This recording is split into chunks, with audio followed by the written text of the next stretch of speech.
Clough Center for the Study of Constitutional Democracy here at Boston College, and I am delighted to welcome you to our 2024 Spring Symposium on Attachment to Place in a World of Nations. This theme was chosen as the annual focus for the Clough Center because it points a spotlight upon a rich set of questions for our times. When we settled on it as an organizing theme, we were still coming out of a pandemic whose disregard of national borders had challenged interstate cooperation. We were experiencing some of the most extreme weather of recent decades in the form of wildfires, storms, and rising sea levels. We were bearing witness to increasingly desperate situations at the frontiers of the United States and Europe, with thousands drowning at sea or dying of thirst in the desert. Thousands more were dying at the confines of Russia and Ukraine. What these disparate issues share, in addition to their ongoing urgency, is a certain inadequacy of the nation state to meet some of our era's most important challenges. Though it has long been announced that globalization could overtake the nation-state system, today's political geography is still overwhelmingly structured by the nation-state. Nevertheless, our interconnected global societies are also traversed by other ways of organizing space and other logics of place.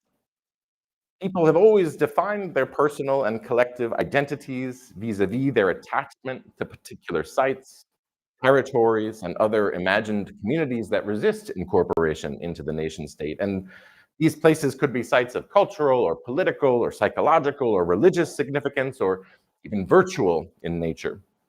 Or they may be sites of alternative authority, whose claims to allegiance or obedience compete with or complement those of the territorial state. But what is the world of nations referred to in the title? Well, it's several centuries in the making, at least since the Peace of Westphalia, although the territorial empires of Europe persisted until relatively recently. And it was not until the 18th century revolutions that these national containers began to have universal meaning for an increasing share of their inhabitants, with modern categories of citizenship and the elimination of formal class-based society. The rise of the national unit is also associated with the grand ambitions of the administrative state. On the plus side, a new breed of statesman or statesperson replaced the dynastic rule of the Ancien regime. The modern state instilled the rule of law, universalized basic education, among other things, but with it also came the entrenchment of nationalism and the enshrinement of citizenship that promoted certain ties at the expense of others. On behalf of national uniformity, nation states frequently ride roughshod over social forces or cultural, linguistic, or religious differences by appropriating land and renaming or repurposing places, and by reorienting citizens' loyalties towards national capitals. That bumpy road is the shared legacy of contemporary democracy. Our societies discovered that the loss of certain traditions and structures is not cost-free. Combined with the dissolution of the major European empires, the past century has been marked by large-scale displacement and detachment from place, and by the ambiguities that come with newly defined belonging to the national entity where one resides, or the painful consequences of not belonging. It is the willingness to assume the social costs and economic consequences that form the core of democratic contestation.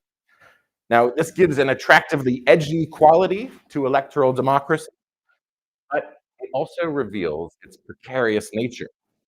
Its legitimacy, like that of any political regime, relies upon renewing consent of the governed. It becomes the task of public policy to manage the risk associated with exclusion and alienation versus absorbing the cost of inclusion and change. So we start with a basic concern for how democracies function, but the focus of this symposium is something more specific in this context, namely, What is the enduring nature of our attachment to place? What are the ways people feel connected to land, landscapes, sacred spaces, and other places and realms of public policy that do not fit easily into the territorial nation-state schema? And which kind of attachments to place are most significant for democratic societies? The stakes of place attachment through borders and territoriality, tradition, spirituality, or nature and ecology are deadly serious. How are these attachments understood, protected, or defended? Our discussions are designed to help us think through such difficult questions as these, and we have convened some of the premier experts in their fields to serve as guides. This is a high point of our year of activities, which marks the 15th year of the Clough Center's operations. The center's activities have always been organized around a fellowship program, including a community of graduates and undergraduates and faculty affiliates who have been recently joined by visiting fellows and a postdoctoral fellow. And members of the community attend weekly or monthly seminars during the academic year. And I'm grateful to my BC colleagues who have led discussions and served as chairs and respondents at our events, including this one. And you can read more about them and about this year's cohort of fellows in the Clough Journal, which you can pick up at the entrance. And if you take a look at the table of contents of this journal, you'll get a sense of just how wide this group's range of interests is. Our student fellows are drawn from BC's programs in English, history, law, political science, psychology, sociology, theology, and really amazingly and very interestingly, they have crafted short articles in their areas of expertise around this annual theme. You can also read in the journal about the doctoral fellow's research visit to Mexico, which was an experience that changed the way I think we understand our own study of the importance of attachment to place this year.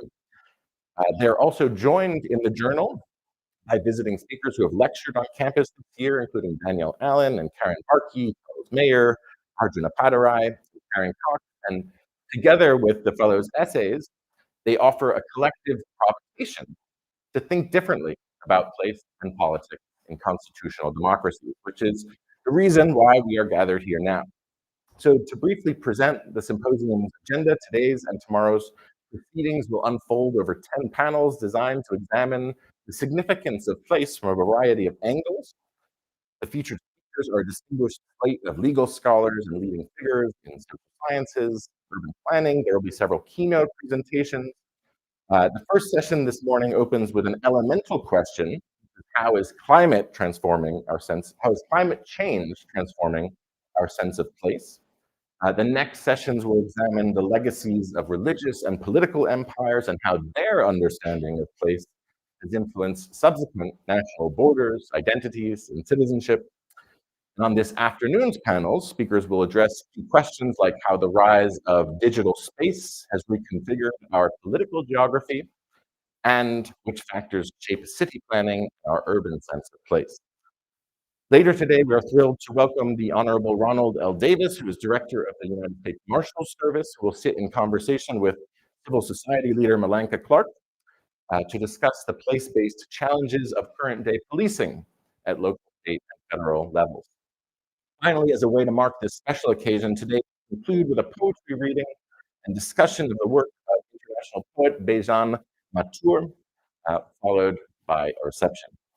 Tomorrow, we reconvene in another space across the street in the Murray Room of the Yawkey Center on Lower Campus for further sessions and highlights of the symposium, including a session on how mass migration challenges our understanding of place, a panel on the efforts to reclaim and preserve historic property and places, including noted historic preservationist Everett Fly.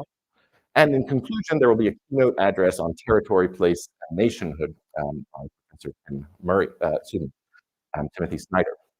So each of these issues represents a fundamental challenge to our world of nations and raises questions of sovereignty, coordination, and identity. And each of these speakers, I think, will bring a rich contribution. You can find their biographies in your program and on the website. I'd like to wish a warm welcome to all who took the time to travel here to Boston College, to all of our guests and attendees here and online. You'll be hearing from me in the course of the symposium. You'll also hear from other key Clough Center colleagues who have helped conceive and convene these sessions, Professor Chandra Malampalli, who is our visiting fellow, and Dr. Nicholas Hayes Mota, who is our postdoctoral fellow and assistant director. We'd also like to acknowledge the logistical support of Susan Dunn and her team, and express thanks to Events Management for granting us access to this beautiful gallery.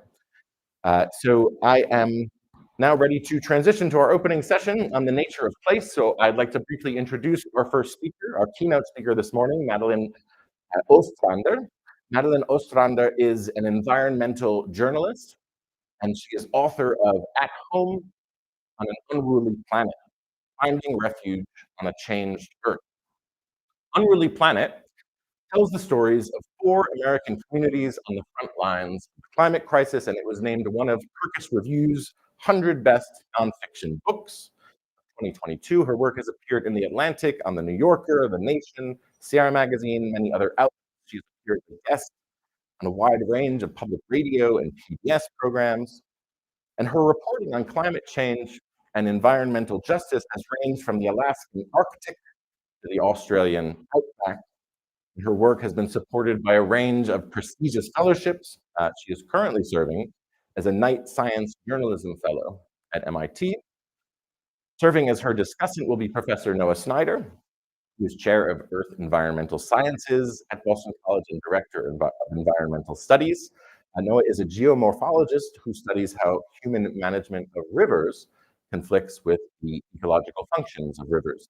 And his research has focused on the response of rivers to changes in climate and tectonics and associated land management issues. Speaking with Madeline to discuss today's session, it was immediately clear where the urgency and intensity of her prose come from, and it is a pleasure to now invite you up to the podium to address.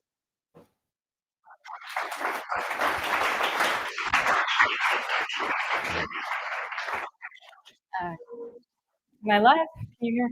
Is the mic on? All right, good. Well, I'm really excited and honored to be here with you all today and be part of this really fascinating, little interdisciplinary set of discussions about sense of place, which is something that's really important to me. So what I'm going to talk to you about today comes out of my work as a journalist and out of a book that I spent more than 10 years working on, which is about place, and especially about home and community. I have throughout my career wrestled with tackling big questions about climate change and putting them into a small enough scale that we can understand them. So how is climate change remaking and trying to keep remaking our lives in the places we live in? Well, in dramatic ways, but also in ways that are sometimes small and personal.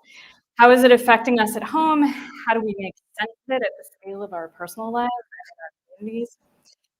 For a long time, when I first started writing about this subject more than 15 years ago, people talked about climate change like it was something far away, kind of abstract, and it was often represented with images of melting ice. This is a group of tourists getting up close to a melting glacier in Greenland, and this is not to dismiss the impact of melting ice or of the way that climate change is affecting the Arctic, but I think for a lot of people, it's hard to see how this is connected to their lives. Another version of a famous image, this is the hockey stick graph, which shows the temperature anomaly, so how the temperature diverges from the long-term average, and you can see that it's getting hotter, but it doesn't tell you a lot about the experience of climate change. What does it actually mean for most people? And I think it doesn't have meaning until people understand what would happen to the things that are familiar to them at home. And then it's to look like this. So I'm normally based in Seattle, Washington. I'm here right now as a fellow at MIT. This is Seattle, and this is not what Seattle normally looks like in summer. This is wildfire smoke that almost completely blotted out in 2018. And we had worse years in 2020 and 2022 for smoke. And of course, now, this is not what historically, especially in recent history, Seattle has had to deal with. But in the last couple of years, there's been multiple moments when Seattle's had some of the worst air quality in the world from smoke. and from wildfires around the region. And of course, this past year, people across the country experienced some of this, including here on the East Coast. Ireland had smoke from Canadian wildfires, and New York City had those bright orange skies last June because of wildfires burning across Canada. And those are stoked, of course, in large part by emissions we're getting because of climate change. According to one study, there's been a 27-fold increase in the number of people exposed to at least one day of wildfire smoke. So it really is getting quite dramatic. This is from a story from earlier this year about how Massachusetts is working on a plan to help people move away from parts of the coast that are flooding more often and eroding more rapidly. This is by Sabrina Schenkman, who's an amazing climate journalist. And there's a lot of climate storytelling here in New England, but I think overall across the media, across the political landscape, we still don't have enough of a handle on this story. We talk about climate change as a global issue and a national issue, but it's still abstract to many people, and people don't connect the dots between smoke or flooding and this bigger global picture. And people, as a result, people don't always understand what stake they have in climate change, and they also often don't feel empowered to have an impact over something that feels so dense and so intractable. But I think when we tell stories at the scale of home, at the scale of place, people can envision what climate change looks like for them and how it puts them at risk and how it affects the things that they love. And they can also see what kinds of concrete actions they can take to protect and transform those places.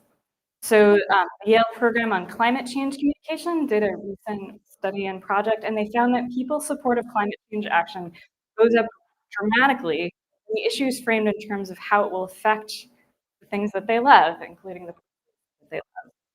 And for many, many of the people interviewed, the moment that they understood how climate change would affect their home and the places they care about and the communities and the families around them, that was the moment when they plunged deep into climate action. So this is a story that I did in 2017 for Sierra Magazine about a project run by an organization called the Center for New Democratic Processes. And they did a project called the Rural Climate Dialogue, which is a series of conversations in mostly conservative communities all around Minnesota. And they would gather together a group of people who represented the demographics of the community in terms of age, political affiliation, and race and gender. And then they brought speakers from all around the region to talk about the impacts of climate change at home on things like fishing or flooding, or lakes, farming, or summer heat waves or storms. And when they framed climate change in terms of home and place and community, they were actually able to change minds, which is, as many of you probably know, a really hard thing to do. There's a lot of research that shows it's very difficult to change someone's mind, but in the process of this project, they were able to take some folks who were climate deniers and get them to have serious conversations about climate change and what they're really do about some of these impacts. Talking about climate change at a local scale also puts a spotlight on much larger questions about justice and equality, and policy and economics. This is a couple of pictures from a place I'll talk a little more in depth about in a moment, but this is Richmond, California, which is a frontline environmental justice community, and a refinery, the Chevron refinery.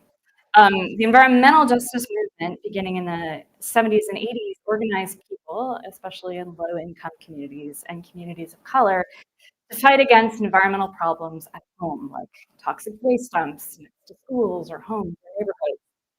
And in more recent years, environmental justice and climate justice organizers have brought attention to the fact that communities and places experience the effects of climate change and fossil fuel pollution more intensely and sooner than the population at home. Some of these places are also at greater risk of a long legacy of discriminatory housing and environmental and economic policies. And communities that lie at the front lines of fossil fuel pollution often have to figure out their own solutions and their own strategies for dealing with risks and disruptions that the rest of us are really just beginning to understand. So the stories of finding environmental solutions at home offer powerful lessons to all of us. And that's the premise of my book and of much of my work as a journalist. And so I'll tell you about some of those particular stories and lessons. So, Daryl Robinson, who's pictured here, is an environmental justice organizer in Richmond, California. And Richmond is the site of this massive refinery run by Chevron. It's one of the largest greenhouse gas emitters on the West Coast. Doria grew up a few miles from this refinery in a historically Black neighborhood in the city of about 250,000 people. And Richmond has a lot of abandoned industrial land and a long, long history of housing discrimination that made it difficult for families, especially families of color, to live well. It was also hit hard by the crack cocaine epidemic of the 80s and 90s. And the refinery on the right here, has had a series of industrial accidents and incidents, including a major fire and explosion in 2012 that sent 15,000 people to local hospitals and clinics. Issues.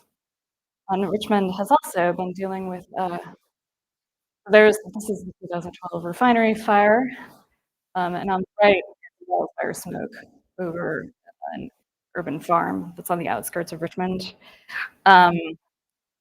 Doria took the lead in the mid-2000s of an urban farming organization in Richmond, and it may sound a little bit unusual, perhaps a quixotic solution to building farms all around an industrial city, but there's actually a lot of abandoned land and underutilized land in and around Richmond that is clean enough to be remediated or to be, to be worked on.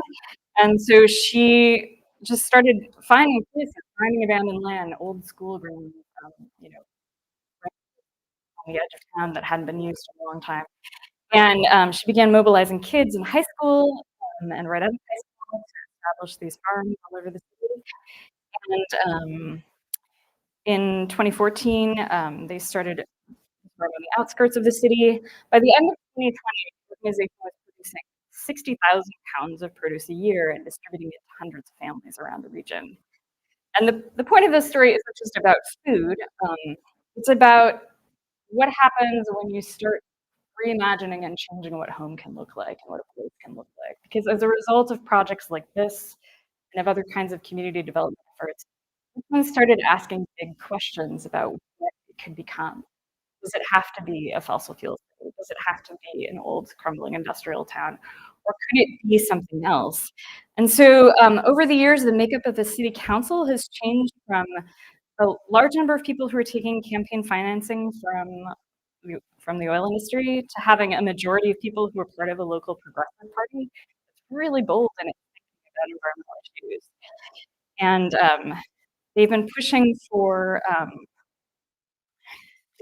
for green development, and they've been having a really bold, active conversation about whether or not they can have a voice in how and when the refinery eventually retires, which it would have to do if California is going to take its climate goals seriously. This is Doria in front of this farm again at the outskirts of the city. That is one of their biggest projects. It's producing a vast amount of food at this point for a lot of local residents, and it's an education. And then this is another development that's happened. So Richmond is now home to one of the largest solar farm in the Bay Area. And that's as a result of a lot of local political organizing and a lot of push to develop green economic opportunities there. And it's really unusual for a refinery town to start asking, can we make this kind of transition at home? Can we make a wholesale shift from oil-powered community to a green economy? So I think Richmond's story to me is an example of how there are powerful ways at the scale of home and community to confront some of these economic transitions and also have a conversation that can have a much larger impact. Some of the communities I write about also help us understand the tough decisions we're going to face because of climate change. This is Jenny Wolfe. She's a historic preservationist in St. Augustine, Florida. St. Augustine is one of the oldest cities in the United States, and it was established by the Spanish in 1565, and it's full of a lot of history, home to the first free Black community in North America in 1738, full of very 19th century hotels built by industrialist Henry Flagler and the site of a series of important civil rights era protests. And it's also more and more vulnerable to floods.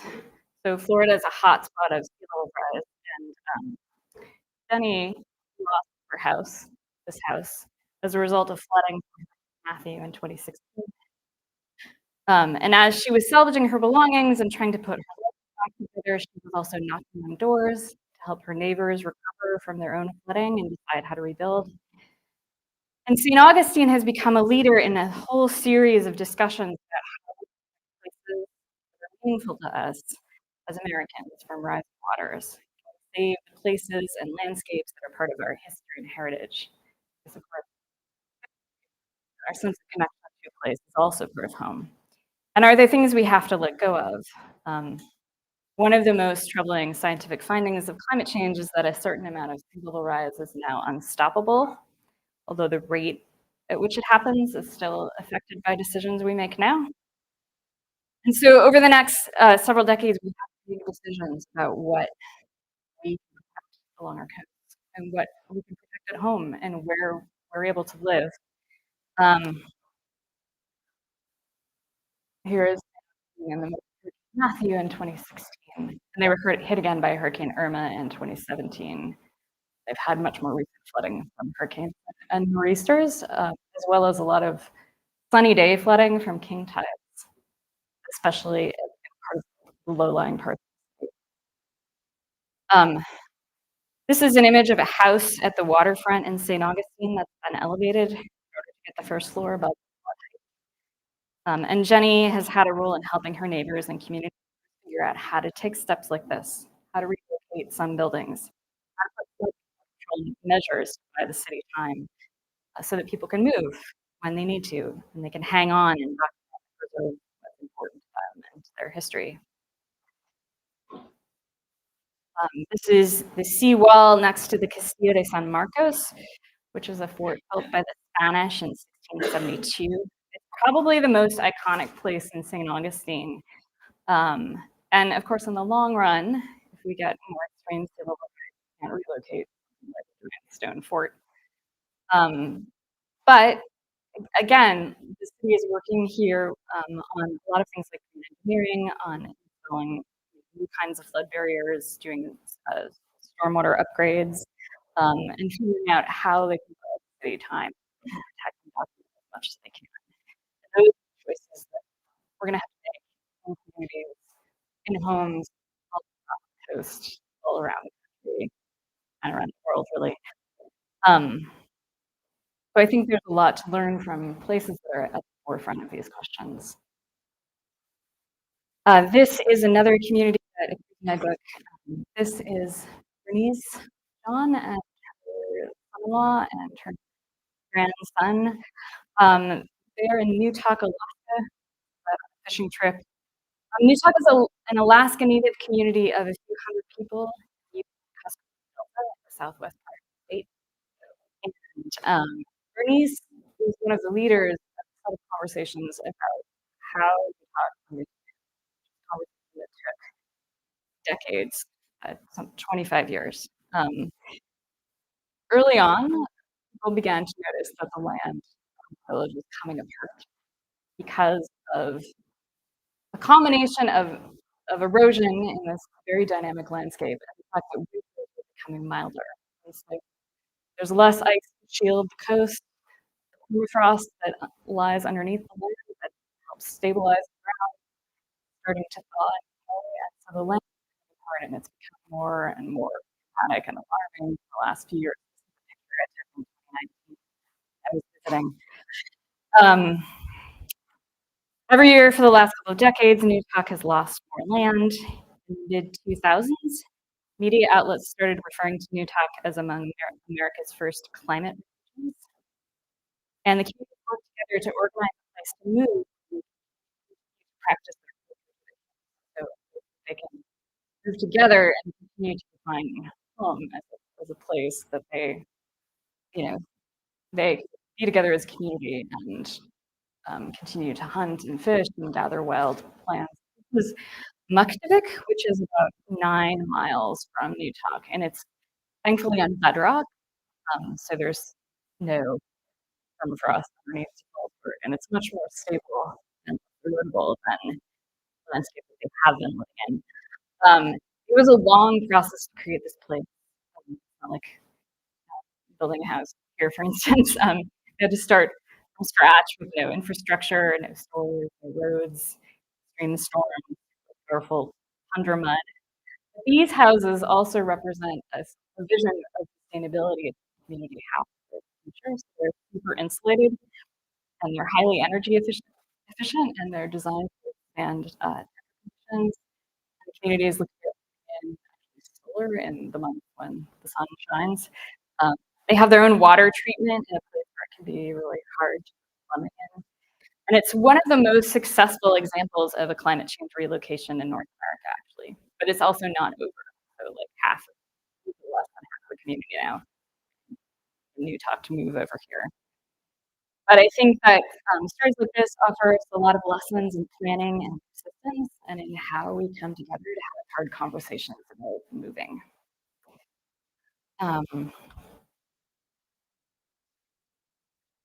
This is Carleen Anders. She's a wildland firefighter in Okanogan County in central Washington state.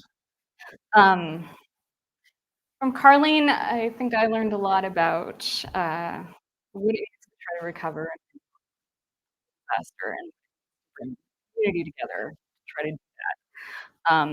There's a lot of sociological research that backs that community having a sense of community in place is a big factor in determining whether people are able to put their lives back here. Washington, which is the town that you can see down here in the corner, which is where Carleen lives. I was there for a number of years. Terrace actually is a very tight-knit little community, about 800 people. This area of Washington State has experienced some of the worst wildfires in the state's history, including a fire in 2014 that burned down a home that Carleen's family had built by hand. And a lot of them this farm, along with hundreds of homes across the valley, a huge section of Terrace. And Carleen is a wildland firefighter was out fighting that fire that year. And it was the first time that she began to understand that wildfire conditions were completely different from what she had experienced before. Dry and windy. And afterward, Carleen took charge of a recovery effort across the county to help people rebuild their lives in their houses. This is a fire coming over the hill.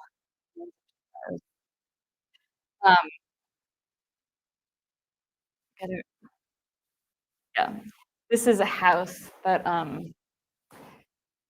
was one of the many houses that Carleen's recovery effort helped rebuild. They fundraised millions of dollars to help low-income homeowners who have the resources that were uninsured or underinsured.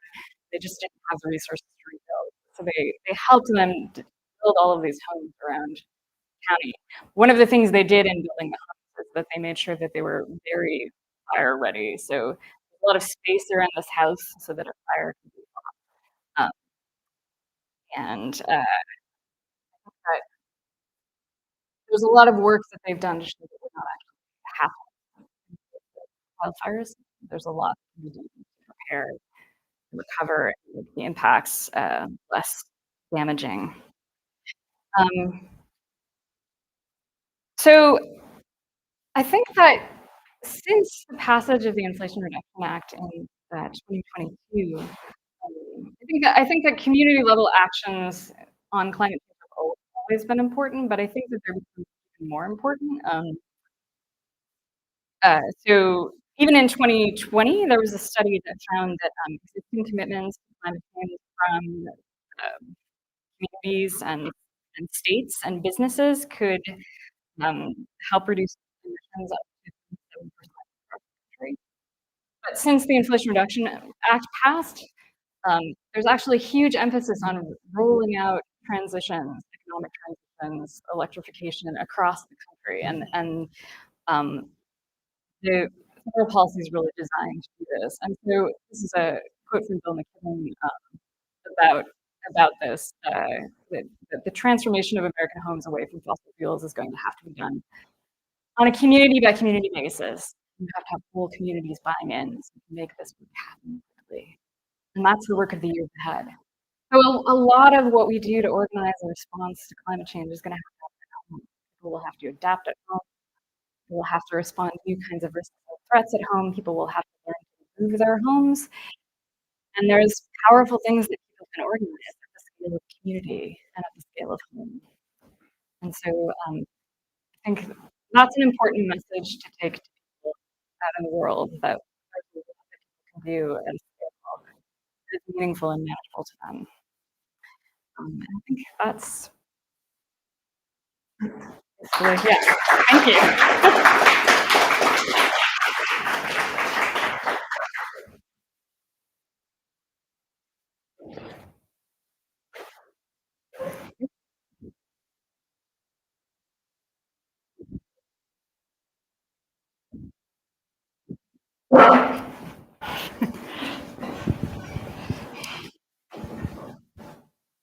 All right. Well, thank you, Madeline, for that great talk to start us off and kind of set the stage in this 2-day conference in terms of how telling stories, how communities are adapting to climate change around the United States. And I really enjoyed over the last couple of weeks reading your book. And it has a great structure. I feel those who haven't read it yet, I encourage you to do so because it's in 2 parts, and we saw pictures of each of the towns, each of the cities that are featured in the book. The Methow Valley, is that how you say it? The Methow Valley in Washington, the Richmond in California, St. Augustine in Florida, and Utah in Alaska.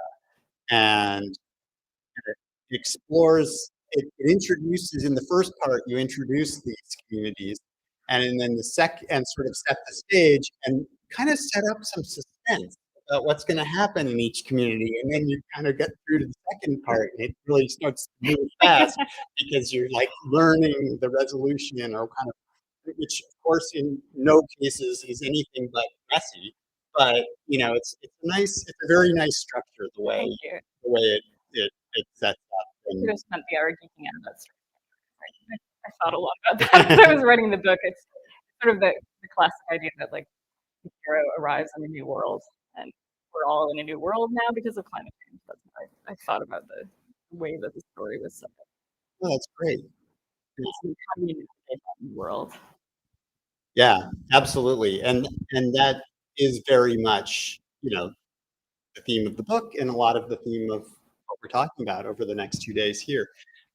So why don't we start off by talking a little bit about a term that you introduced early in the book, and that kind of then weaves through as a theme throughout. It's solastalgia, which is a new word coined by Australian academic Glenn Albrecht about 20 years ago, I think, and it's the stress that is caused by environmental change, by the perception of environmental change, of basically how environmental change, like climate change, affects our home. And do you want to just sort of give us a little bit, give everyone a little bit? I think it's a useful term even for us all in this conference to kind of sit with. Yeah, I mean, I also could have spent the hour talking about climate ambitions, which is a thing that a lot of people are working, especially young people. There's a growing number of young people concerned about climate anxiety. A lot of strong feelings about what the kind of uncertainty the future might hold. Well, nostalgia is this idea that, well, as you described it. So it's this idea that we're still at home, but home doesn't quite look like it did before.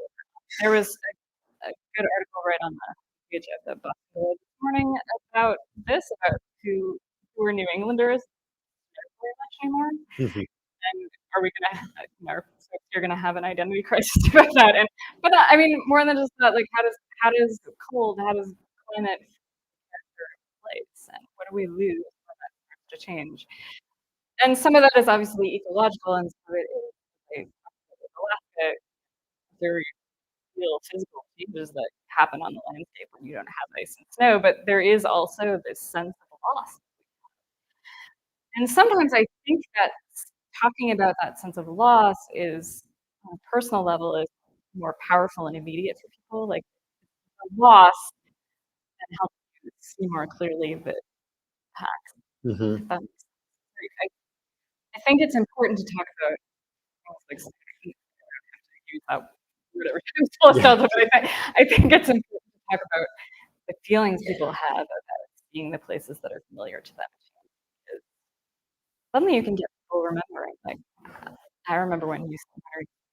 I remember when the conversation that comes out of that can be more productive and just start straight in with some fact data about climate. Yeah, and I think that that's another sort of good jumping off point for our conversations here in this conference. Um, I think that, in this changing world that we're in, one of the really, and this quote kind of emphasizes this, one of the really big challenges is convincing people that they're going to have to change, that their beloved homes are going to have to change. And sometimes that means you're literally going to have to move your town. And, the, the people of Utah, Alaska, actually, now started to do this. But all through the country, we're, especially in the coastal areas, but not just coastal areas, we've built an infrastructure. I say this in the classes all the time, for a 20th century climate, and we don't have that climate anymore. And so our river valleys, our coastlines, everything is changing, and we have to be able, as communities, we have to be able to make those changes. And but there's huge resistance to change. And I really liked in the Finding the Home Ground chapter, in the second part of your book, you kind of dissect the term NIMBY, not in my backyard, and and show how its sort of usage has changed through time. And this is something I've always been fascinated by, and rarely seen anybody talk about it in these terms. How it started off, NIMBY started off as a sort of pejorative term that the right used against the left. NIMBYs are blocking progress, for instance, by blocking nuclear power plants, which, or nuclear waste facilities, is blocking sort of the march toward progress. But now, NIMBY is much more used by the progressive left against pretty much everybody else, but certainly, certainly sort of their older neighbors who are resistant to change. So, for instance, it's very commonly now used. I see it all the time used here in Boston, where I live, where we have a housing crisis, and the housing is gotten way too expensive, and there's just a lot of change that needs to happen because of economic change and climate change. But there's great resistance to that change, because people want to preserve their neighborhoods and their communities. And I think that tension between sort of the desire for preservation and the meaning of place, and the acknowledgement that our places are changing is really a central and difficult tension that plays out at the local scale and the nation state scale. And I don't know, can you just riff a little more about that, Yeah, about I mean, that challenge? that's a big set of thoughts. Yeah. Yes. For sure. Yeah, I mean, I think, well, so I mentioned the guilt part of climate change research. I find that really fascinating. I think there's, that desire to protect home is very fundamental to most many people's sense of who they are and what they want. And I'm using home really broadly, Mhm. as I do in the book, like to mean like community, to mean places that give us meaning. Um, and sometimes that desire can make people um, do the wrong thing. Or I mean, I don't want to label something as wrong, but like it can make people be resistant to things, to solutions that actually would bring in the long run to some of the things that they really care about. I think the Yale program study was interesting because it identified that climate activists have wrestled for years about how do we, or climate practitioners, climate scientists have wrestled for years about how do we talk about climate, and should it be about economic opportunity and jobs, or should it be about survival and we all need to protect ourselves, or should it be about guilt, or should it be about fear, or should it be about political? And what they found in the study is that it's about love. That what motivates people is to talk about the things that they love, and a lot of what they love can be encapsulated by their previous home. That what we care about are future of our families, future of our communities, the places that we've created and that we live in. And so I think maybe, and I mean, not an example, we talk also a community on Long Island that Elizabeth Rush writes about in her book Rising. Maybe when people get together and have a productive conversation about what they love and care about this place, and have a real reality check about what that place is facing, about the kinds of flooding that it face, or the kinds of risk that it might face because of climate change, perhaps that can lead to more productive discussion about protecting a home that aren't, going to head in the NIMBY direction, but will head in a more realistic direction. And I mean that's never a guarantee, but I think going to the places that have done this successfully, like Newtok, or like some of these communities in Long Island, or like some places in Louisiana, or St. Augustine in Florida, and what has worked, I think can yield a lot of insights about how we that isn't just distracting from NIMBYism. And we could talk all day about this. Yeah. It's super interesting. I think what keeps coming back in the McKibben quote, in what you're saying, is this idea that we do have to come together as communities, and it does require like being willing to take collective action. Like, it doesn't work to move a town if only, or move a neighborhood if only some people in the neighborhood want to do it. And I think your book does a really nice job of kind of telling the story of communities that have had the right leaders, and they happen to all be women. And They're not all women. but most of them are, and I think that's not coincidental, right? Like that, there is I think that this does require collective action, and maybe a different leadership style than the 20th century solutions to problems. Do you have any sort of further thoughts on are there themes we can talk about in terms of the community leaders that you studied, or that you reported on? What are there characteristics that we can, other than gender, that we talk about in terms of what it takes to make change at the collective scale in the community. Well, I guess I'll back up and just say that in the talk, but there's a pretty significant amount of sociological research showing that community cohesion, like connected to resilience, having knowing your neighbors, for instance, during heat wave.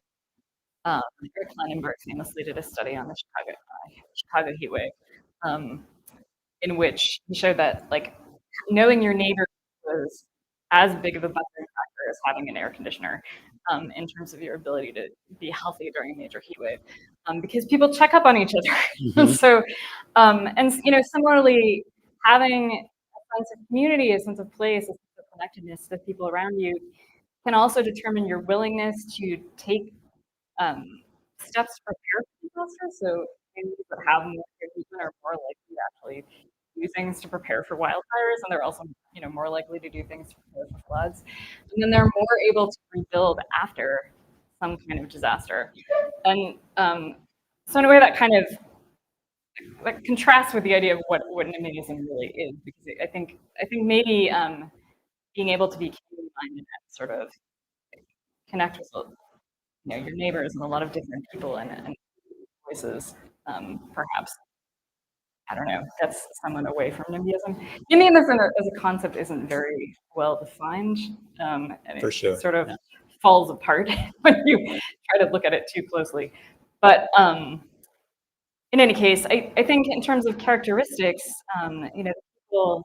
I mean, I wasn't looking for a particular kind of person, except that I was looking for who leading efforts on a community scale to deal with climate change, and often those tend to be women, fully, of course. But I mean, I think that there are skills in terms of bringing people together and nurturing groups of people and bringing out a lot of different voices that we've historically associated with things that we wouldn't do. But I don't think there's a particular reason why, why in the future, if we, undertake more feminism, that we couldn't expand those roles to a lot of different groups. But I think it will take a different kind of way of organizing people. And I do think we need to get past what I think of as the sort of toxic individualism of people, the tendency of people to be alone and to want to bunker down and to try to create very private spaces where they protect themselves. That isn't actually going to work. Absolutely, and I think that's central to what is so threatening to so many people about the climate change conversation, because it does require stepping away from individualism toward collective. We have around 10 minutes left, and I wanted to open this discussion up to the rest of the room. If anyone has a question, please raise your hand and a mic will be brought to you. I see Marcus and Tris, and I see Professor Thomas Mitchell, but you can go back to Marcus and please.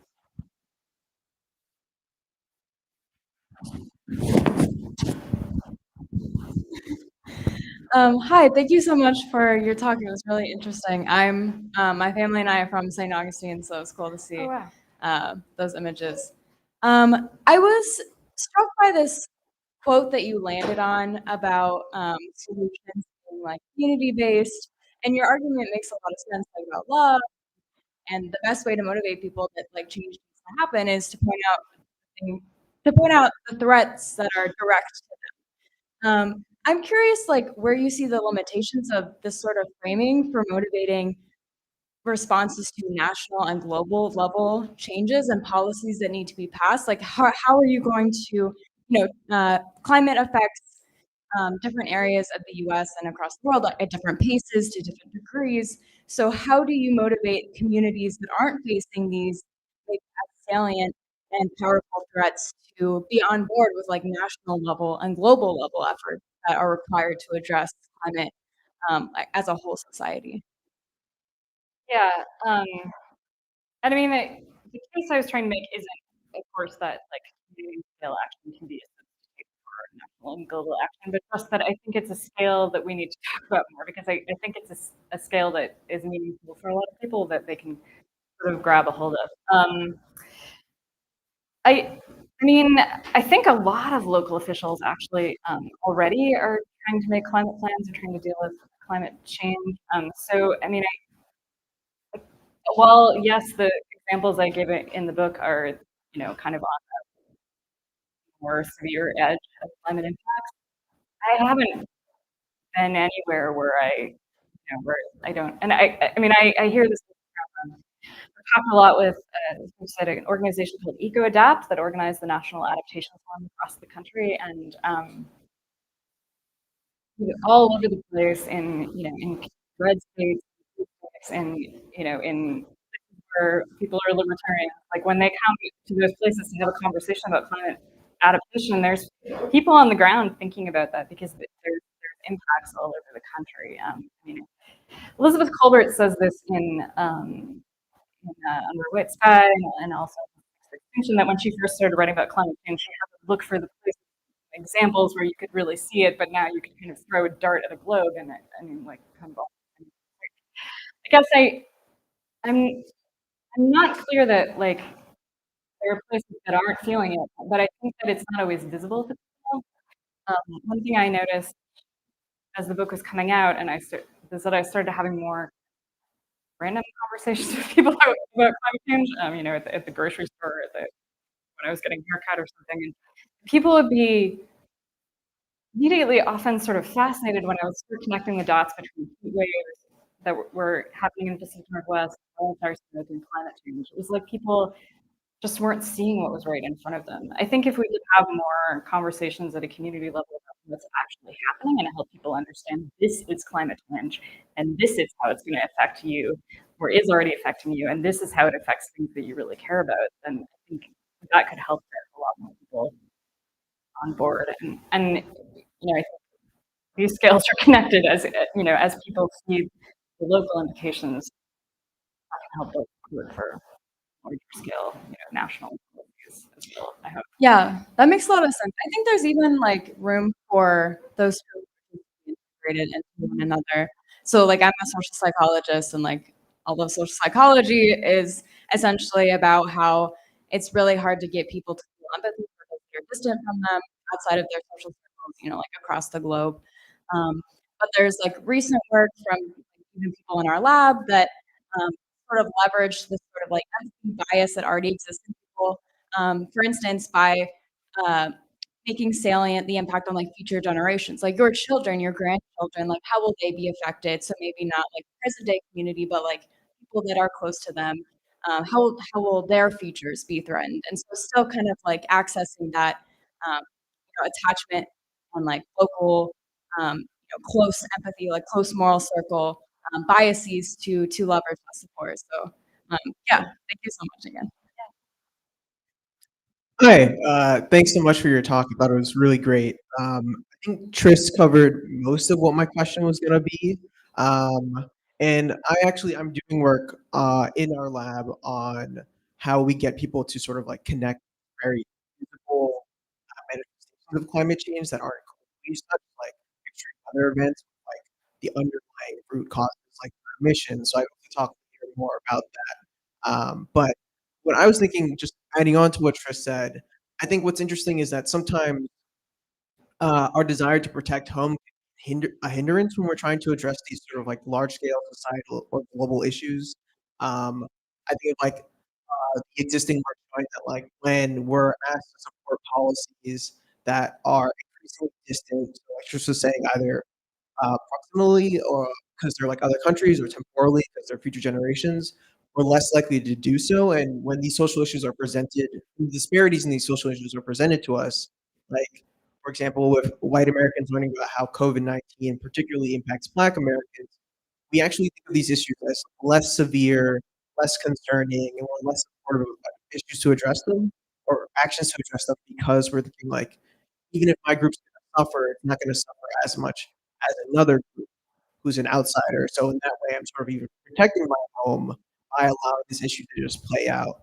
And so I guess similar to Tris, I'm also wondering like, how do you we could best avoid sort of like the essentially like sectioning of people into like small community groups where the idea is like, let me try to help those who I know and I care about, but in a zero-sum way that's at the expense of these other groups.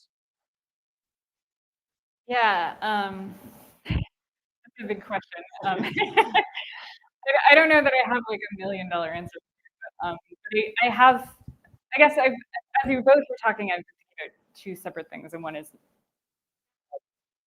related but not entirely an answer to your question. But the first thing I thought about is just the work that the environmental justice and climate justice movement to both foreground some of the most vulnerable communities and communities of color, but also stories so that they're heard across the national climate and environmental movements.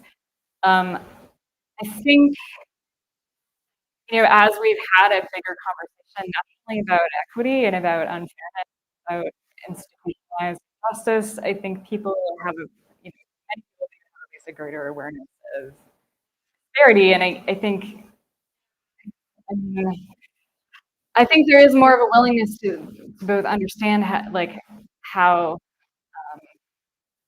those impacts are created in communities that may seem different from ours, but then also like how we're connected, how we answer those questions together.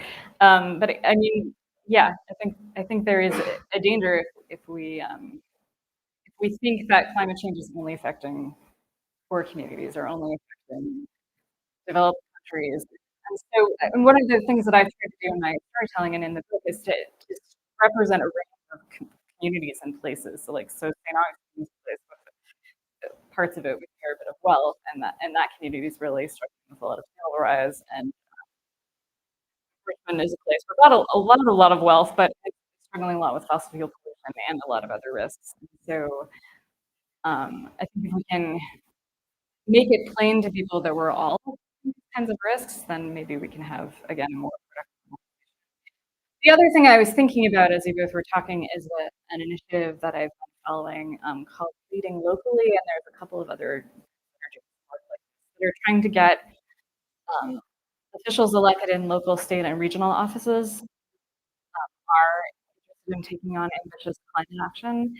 And I talked to one of the organizers with that group, and he said, basically, maybe we can get a federal policy passed every several years or decade if we're lucky, but we can get state and local policies passed, state policies passed every few years, and local policies passed every year, maybe. And so we're talking about the kinds of rapid change that needs to happen because of climate change. I think there's a really important role for local policy to sort of keep moving us forward. We have time for one quick final question for Professor Thomas Mitchell of DC Law. Okay, so quick, just on the same theme that you've brought out, some of the questions. So I'm a law professor. I do a lot of legislative reform. I just took my class to Beacon Hill. Chairman Jeffrey Roy of the Telecommunications Utility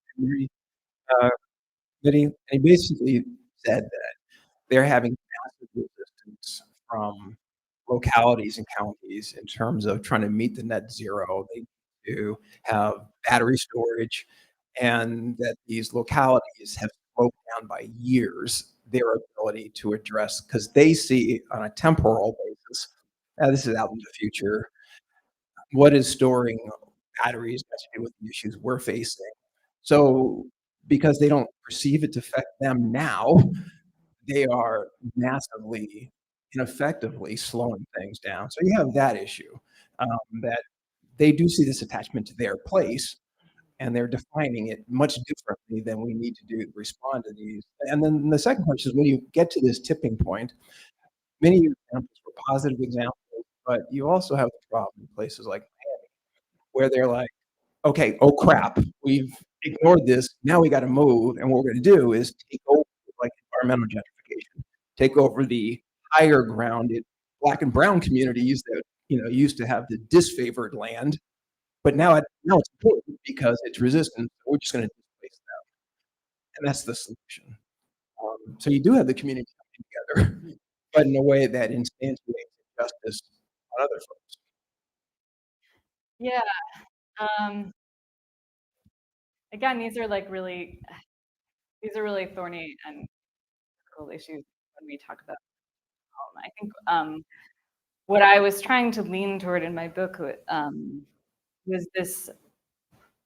was places where people have been able to have more cohesive, bigger picture questions where they talk honestly about those. Um, but I mean, yeah, I think when people get really entrenched and sort of are I don't know, seeing things in terms of their own real estate values instead of sort of larger values. Or yeah, I don't know how that real estate values are important. I think it does get complex. Um, yeah, I wish I had like sort of again like $1 million answers to how you get past the sorts of gridlock and NIMBYism, for a better word, that are in the way of things like solar siting or wind. But I also think, I see in communities like Richmond and other environmental justice communities a reluctance to take on like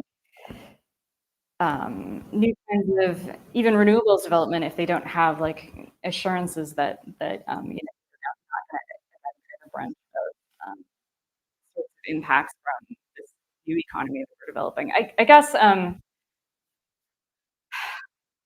yeah. Um, I don't have like a sort of big overarching answer, except that I think that community cohesion, that having bigger conversations about place and about what we care about are part of the solution. But they're not necessarily answer every question or every debacle that's arising.